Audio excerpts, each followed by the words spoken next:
नमस्कार दोस्तों, आज की इस वीडियो में अपन बात करेंगे हिट एंड रन कानून के बारे में।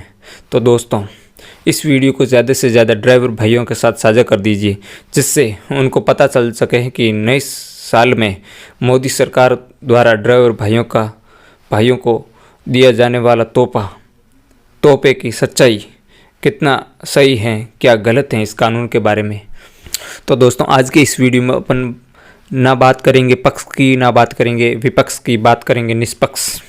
तो क्या होता है कि दोस्तों, आजकल सड़क दुर्घटनाएं यानी सड़क हादसे बहुत बढ़ने लग गए और कई बार भी स्थिति ऐसी भी आती हैं कि टक्कर मारकर कोई उसको चला जाता है और वो बेचारा घायल अवस्था में सड़क पर पड़ा रहता है। वो सहायता के लिए चिल्लाता है, परंतु उसे कोई सहायता नहीं मिलती है और समय पर सहायता न मिलने के कारण वो वहीं पर दम तोड़ देता है। मानवता के नाते ऐसे मामले आने के बाद सरकार ने रोक लगाने के लिए नियम निकाला है। अगर कोई व्यक्ति ऐसे टक्कर मार के वो किसी एम्बुलेंस या पुलिस को सूचना ना दे और ऐसे ही फरार हो जाता है, ऐसे ही भाग जाता है, तो उसको 10 साल की सज़ा और 7 लाख तक का जुर्माना भी हो सकता है। और वो उसके हाथों से एक्सीडेंट या दुर्घटना हो जाए और वो सूचना प्राथमिक उपचार के लिए एम्बुलेंस और पुलिस को दे दे, तो उसमें थोड़ी नरमी बरती जा सकती है। उसकी सज़ा कम हो जाएगी, उसका जुर्माना भी कम हो जाएगा। नियम है, ऐसा नहीं है कि हिट एंड रन कानून अभी लागू हुआ है, ये पहले भी था। उसमें पहले सज़ा कम थी, 2 साल की सज़ा थी और जुर्माना कम था।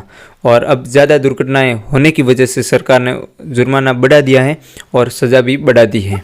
कानून तो कितना सही है कितना गलत है। भाई वहाँ पर रुकता है उसकी सहायता के लिए और वो भीड़ उसके साथ मारपीट करती हैं, और तो भीड़ मारपीट करती हैं तो उस भीड़ को सज़ा होनी चाहिए, उसको भी उस भीड़ के ऊपर भी जुर्माना होना चाहिए, जिससे ड्राइवर भाइयों को खतरा न हो। अगर आपने ड्राइवर भाइयों के लिए कानून निकाल दिया तो वो तो बेचारे आगे कुआ पीछे खाई, वो बात है। उधर भी जाए तो फिर फंसे, इधर भी जाए तो भी फंसे। अगर वो न रुके, एक्सीडेंट के बाद न रुके वहाँ पर, तो आप जुर्माना या सज़ा डाल दोगे। अगर वो रुक गए तो भीड़ उसके ऊपर हमला कर सकती है, उसके ऊपर जान के खतरे वहाँ पर पैदा हो सकते हैं। तो ड्राइवर के लिए यहाँ पर आगे कुआ पीछे खाई वाली बात हो गई, यानी किसी भी तरफ भागे तो भी खतरा ही खतरा। उसके कानून के साथ एक मॉब लिंचिंग का भी कानून सरकार को जोड़ देना चाहिए, जिससे ड्राइवर भाई निश्चिंत रहे कि उनको कोई खतरा नहीं है। अगर वो सहायता के लिए रुके और भीड़ उसके साथ गलत बर्ताव करे तो भीड़ के ऊपर भी सज़ा और जुर्माना लागू हो। ऐसा सरकार को एक कानून लाना चाहिए। और मेरा सरकार से निवेदन रहेगा कि इस कानून में थोड़ा और बदलाव किया जाए। ये जो जुर्माना है वो 7 लाख नहीं करके थोड़ा कम किया जाए। ये ड्राइवर हैं, कोई आपके संसद के सांसद नहीं, कोई विधायक नहीं जो इतने रुपए ला सकते हैं। ये ड्राइवर भाई कोई ऐसी सरकारी नौकरी नहीं है बड़ी कि इतने रुपए कमाते हैं। सभी अपने परिवार के लिए थोड़ी बहुत मजदूरी करने के लिए ड्राइवर बनते हैं। ये किसी शौक के मोहताज नहीं होते कि मंडी के सब्जी के लिए या दूध डेयरी के लिए रात भर कितनी स्पीड में गाड़ी दौड़ानी पड़ती है, और उसके बाद बाई चांस कोई नहीं चाहता कि उनके हाथों से दुर्घटना हो, और कोई नहीं चाहता कि अपनी जान खतरे में पड़े। ये तो हो नहीं सकता कि दुर्घटना हो तो सामने वाले को ही लगेगी कि खतरा तो दोनों का ही जान का है।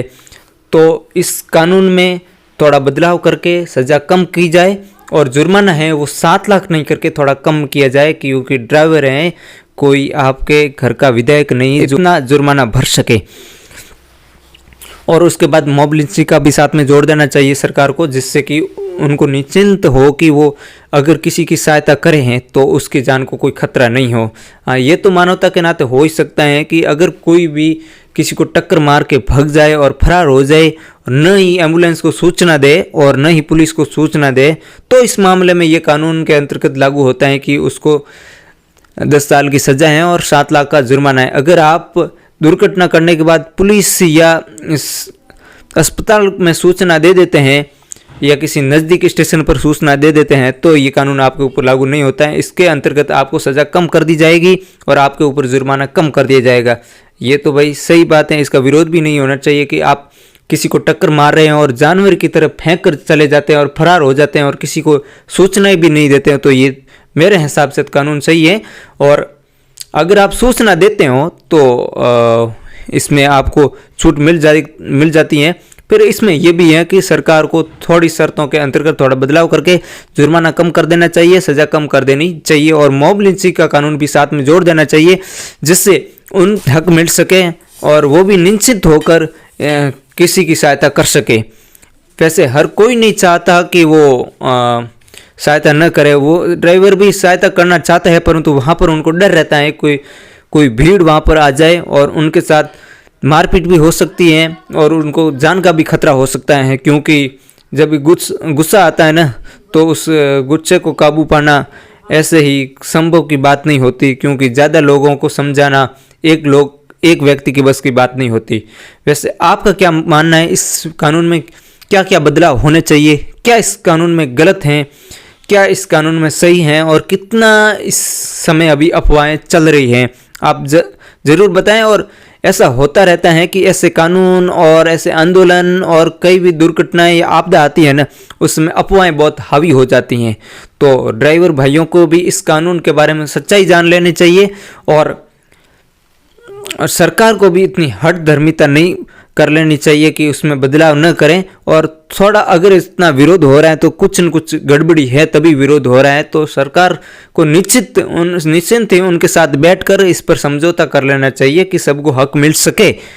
धन्यवाद। और आपका क्या मानना है, वीडियो को कमेंट बॉक्स में ज़रूर बताएं और इस वीडियो को ज़्यादा से ज़्यादा शेयर कर दीजिए, जिससे अफवाह वाले वीडियो न फैलें और अफवाहें लोगों तक न पहुँचे, सच्चाई सब तक पहुँचे। धन्यवाद।